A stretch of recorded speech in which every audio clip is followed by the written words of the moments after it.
Interesting بات یہ ہے کہ آپ صرف یہ دیکھیے کہ پارٹی کے اپنے اندر کیا صورتحال ہے کہ ایک الیکشن آپ ہارے ہیں اور سب نے ایک دوسرے کے اوپر گولہ باری جو ہے وہ سٹارٹ کر دی ہے کہ جی اس نے پیسے لیے ہیں تو اس نے اپنی من پسند لوگوں کو کروایا ہے, اس نے اپنی مرضی کے لوگوں کو ٹکٹیں دی ہیں, یہ کام سٹارٹ ہو گیا اور کھلے عام ہو رہا ہے. مطلب اب کوئی ڈھکا چکا بھی نہیں ہے کہ کوئی پوشیدہ رکھ کے جو ہے وہ اس کے اوپر کیا جائے, ایسا کوئی چکر نہیں ہے. ایک دوسرے کے اوپر کھل کے الزامات لگا رہے ہیں. یہ ہے پارٹی کی صورتحال. اور یہ کب ہوتا ہے؟ یہ تب ہوتا ہے جب آپ کی ٹیم ہارنا شروع کرتی ہے. جب ٹیم جیت رہی ہو نا تو ہر قسم کے اختلافات ختم ہو جاتے ہیں, سب کچھ ٹھیک ہوتا ہے. لیکن جب ٹیم ہارنا شروع ہو جاتی ہے نا تو پھر یہ ہوتا ہے کہ سارے ٹیم کے کھلاڑی جو ہیں وہ ایک دوسرے کے اوپر الزامات لگانا شروع کر دیتے ہیں. اچھا, جہاں پہ الزامات کی بات ہو رہی ہے وہاں پہ ایک اور انٹرسٹنگ بات یہ بھی ہے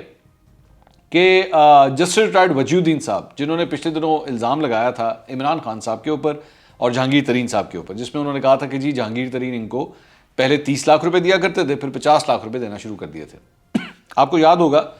کہ جہانگیر ترین نے اس کے حوالے سے ٹویٹ کیا تھا اور ٹویٹ میں اس چیز کو ڈینائی کیا تھا کہ ایسی کوئی بات نہیں ہے.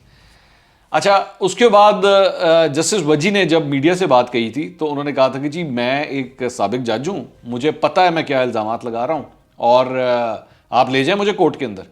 اور میں آپ کو وہاں پہ جا کے پروف کروں گا, میں آپ کو دکھاؤں گا. تو انٹرسٹنگ بات یہ ہے کہ ان سے دوبارہ جب رابطہ کیا گیا ریسنٹلی اور ایک ٹاک شو کے اندر وہ آئے تو انہوں نے دوبارہ یہی بات کہی کہ جی میں آج بھی اپنے الزامات کے اوپر کھڑا ہوں اور میں پیچھے نہیں ہٹ رہا. اچھا, ایک اور انٹرسٹنگ بات یہ ہے کہ اتنی دیر ہو چکی ہے یہ الزامات ان کو لگائے ہوئے,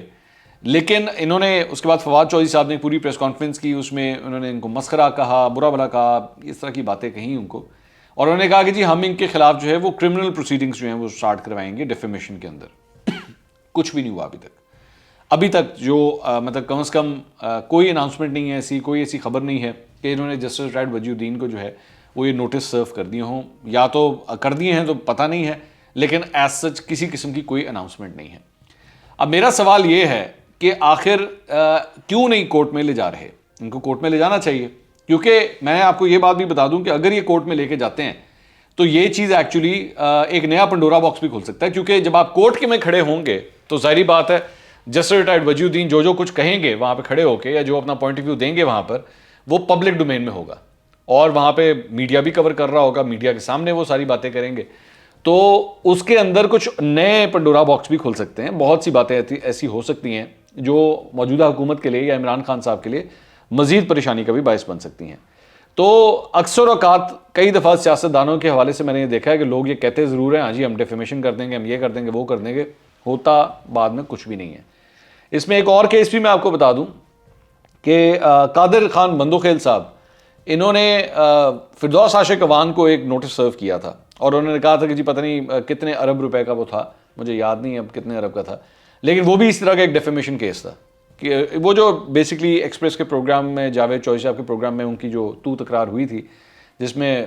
فردوس عاشق اوان نے ان کے اوپر ہاتھ اٹھایا تھا, تو اس کے بعد انہوں نے بھی ایک ڈیفیمیشن نوٹس جو ہے وہ ان کو بھیجا تھا, لیکن اس سلسلے میں مزید کوئی اب کارروائی نہیں ہوئی, وہ معاملہ بھی ادھر ہی ٹھپ ہو گیا. تو الزامات ایک دوسرے پہ لگتے رہتے ہیں اور اس کے بعد ایک دوسرے کو تڑیاں دھمکیاں بھی لگاتے ہیں کہ جی ہم چھوڑیں گے نہیں تو یہ نہیں کریں گے, وہ نہیں کریں گے. اور پاکستان کے اندر پھر کیس ہو بھی جائے, اگر وہ معاملہ جو ہے وہ کسی کورٹ کیس میں چلا بھی جائے تو اس کو اتنے سال لگ جاتے ہیں. مثال کے طور پہ آلریڈی عمران خان صاحب جو ہیں وہ ایک ڈیفیمیشن کا کیس فیس کر رہے ہیں جو شہباز شریف نے ان کے خلاف کیا ہوا ہے, جب انہوں نے الزام لگایا تھا کہ جی مجھے 10 ارب روپے کی آفر ہوئی ہے کہ آپ پیناما کیس سے جو ہیں وہ ہٹ جائیں, تو اس پہ بھی کوئی ڈیولپمنٹ نہیں ہوئی. اس کے بعد ایک کیس جو ہے وہ عمران خان صاحب نے خواجہ آصف کے اوپر کیا ہوا ہے, جب خواجہ آصف صاحب نے شوکت خانم کے حوالے سے چند الزامات لگائے تھے, جس پہ پچھلے دنوں عمران خان صاحب نے جا کے وہ بھی اپنی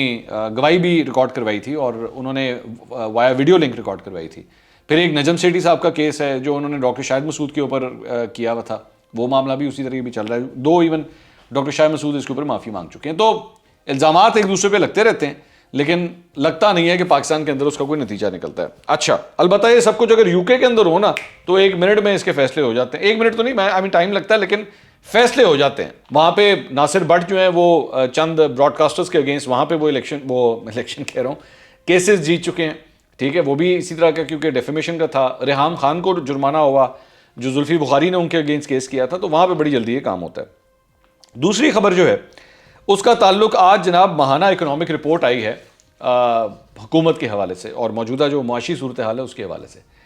اب آپ جانتے ہیں کہ دسمبر جو ہے وہ تقریباً اختتام پہ پہنچ رہا ہے اور نیا سال جو ہے وہ شروع ہونے لگا ہے. تو 2021 کے اندر جو صورتحال یہ ہے کہ آخری مہینے جب یہ کلوز ہو رہا ہے کام, تو مہنگائی جناب 11.5% پہ ریکارڈ کی گئی ہے. پورا سال ہم سنتے رہے بیٹھ کے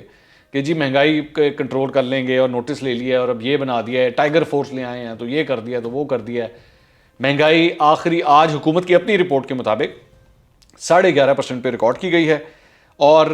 جو کرنٹ اکاؤنٹ ڈیفیسٹ ہے وہ 7.1 ارب تک اب پہنچ چکا ہے. یہ صورتحال ہے, 7.1 ارب. اور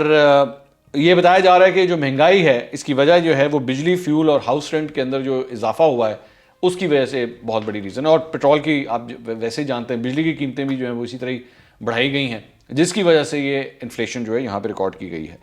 ڈالر کے حوالے سے بتایا گیا جی ایک سال کے اندر, آج سے ایک سال پہلے ڈالر جتنے کا تھا, آج ڈالر جو ہے